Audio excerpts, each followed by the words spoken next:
point I really started rapping was like when I was younger. I used to write a lot of poems, and I would read, like, my poems would never come out right when like other people read them. It would always sound different. And like I remember one day I was reading something to a friend of mine, and she's like, you know, I really like the way you say it. You have a way of saying it that makes it come across better than when she reads it. And then it stuck in my head. Like the only way I liked my stuff to be heard was when I was saying it. So like the poems started graduating into rhymes, and you know, that's how it started.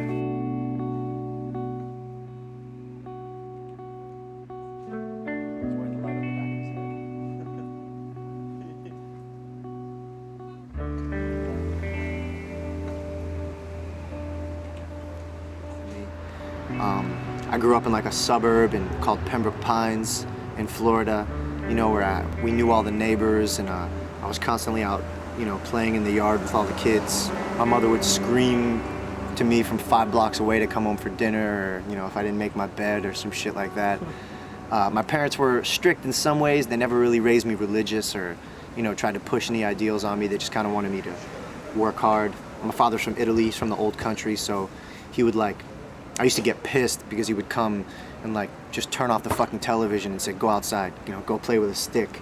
And I would get so pissed off, and he'd wake me up early on Saturday mornings and make me mow the lawn and trim the hedges. And you know, I always resented him for it until I moved out on my own and like lived with kids who were never taught to take care of themselves. And like, you know, I had to call my father and thank him for, you know, for the work ethic that he instilled in me, and, you know, for making me be able to take care of myself. And it's funny, the older I get, the more I become like my father in the way I view things. I work construction. Like, I'm a stonemason.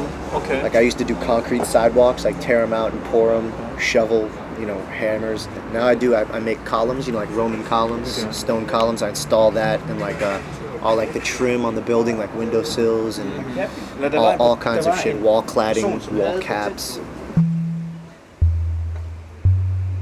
It's crazy. It's crazy. It's like you know, it's like I live 2 different lives, and occasionally they cross over. Like sometimes I play a show down south where I live, and like my boss and some friends will come to see it, and like they always get a kick out of me freestyling about like what happened during the day. But it's such like a different lifestyle, such a transition, just like on your body, on your mind, like everything in general. You know, like I was talking about how the schedule I'm on now, I'm usually up most of the night and sleep through a good part of the day, and then when I get home, it's like living in the daytime and going to sleep when it gets dark. And then like, you know, always when everybody has like that jealousy, because when I come back to work, like they've been there the whole time while I've been traipsing around Europe, you know, playing shows. Like they've been there doing that steady routine. And, you know, everyone always asks you, what do you do? Are you a rapper? Well, rap for me. What does it sound like? And it's like beyond anything they can comprehend, because they just have no idea. It's like 2 different worlds. And like I kind of bounce between them, you know, and my mind really doesn't dwell in the other one. It's just like I know it's what I have to do.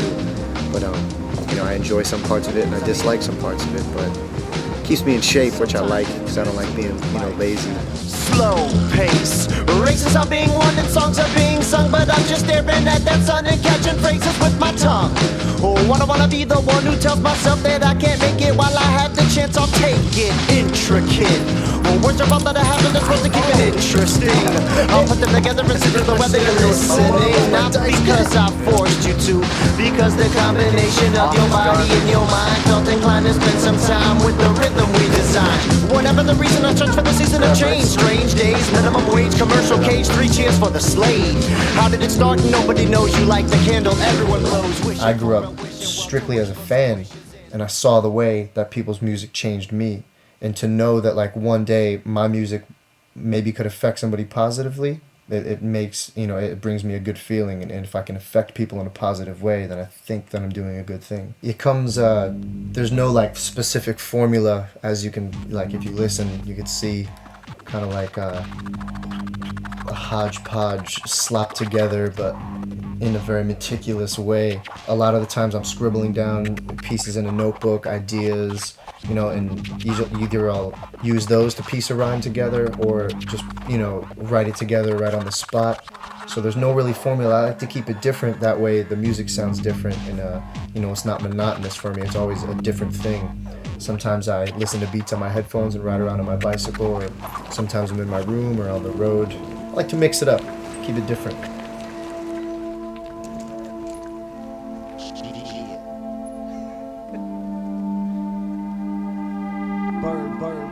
representing for the 5514. Endemic, you little trick ass, hoe ass,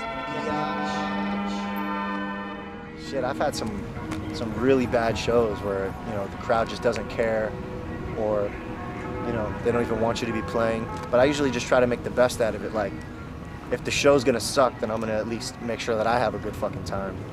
You know, like sometimes I play, especially in Florida, like in these just small towns and these bars, like I don't even know how these shows come about, but I usually just try to make the best of the situation.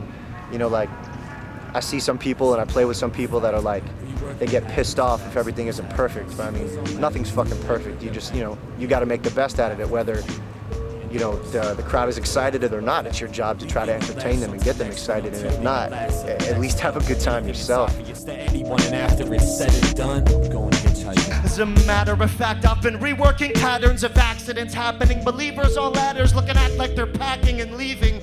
On laughter for you and yours behind is an after effect of believing I'm latched onto next when I'm teething, and last to the next to know anything. It's obvious to anyone, and after it is said and done,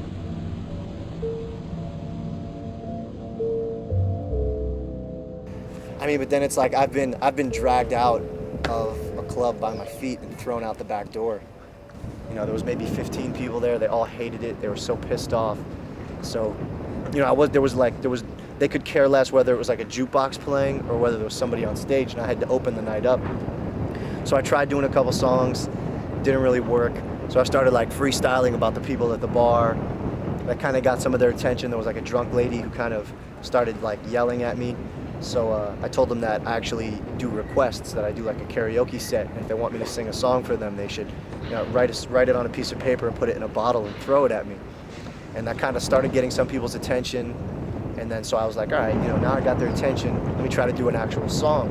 So I was working off my friend's laptop at the time, and like I did a song, and like towards the end of the song, it skips and goes, like it was at the end of the song, so I did the full song and it skipped and went right back to the beginning. So instead of stopping it, I was like, ah, fuck it, I'll do it again and see if it skips again. So I went all the way through the song, and I wasn't like half-assing it, I was going like full at it, and it fucking did it again, and ended up doing the song like 7 times in a row. But after like 7 times, like I just laid face down on the stage and I was doing the song again, and like 2 pretty big like sports jocks came and grabbed me by my ankles and dragged me off the stage and out the back door and threw me out of the club. And I was like the perfect ending to a set. It was fucking great. I was so excited.